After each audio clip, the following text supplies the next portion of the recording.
We are really excited about Phase 2. Lee and I have been doing a lot of collaborating with each other, our critical friends, helping to ask the right questions and reflect on Phase 1 in order to move forward in the depth of our thinking as we enter Phase 2.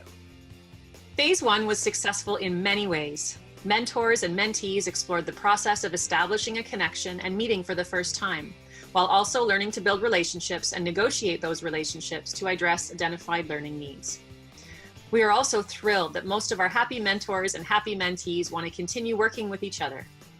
Our learning continues as we explore the idea of a mentorship mindset and refine our iterative definition of success. For now, let's dive further into some of the insights we hope will support and enhance your OEMConnect Phase 2 experience. We know that time is always a challenge, but if you know what times of day work best for you, communicate those times with each other. That'll make it easier to connect. Plus, once you get to know each other a little bit better, conversations can also be had asynchronously through email or Voxer or other means where people can write and respond on their own time. Begin by sharing a few times that generally work for you. Choose the medium or way of communicating that works for both of you. It's important to find out how your mentee prefers to communicate, and in turn to share your preferred way of communicating as well. These conversations may result in new learning for one or both of you. The key to successful communication begins by aligning what works and what doesn't. Not everyone knows how to use everything yet. A mentor may draw on a number of approaches like teaching, coaching, and counseling. Pre-service, occasional, and new teachers have many people telling them what to do and how to do it. We encourage mentors to focus on listening, asking questions, and helping mentees feel that there is somewhere and someone to turn to as they process the information overload and inconsistencies that are an embedded part of becoming an educator. Sometimes mentees may ask you, what do I do? It's oftentimes easier to give advice than to ask critical questions as you learn how to help someone think through what they could or should do in their context.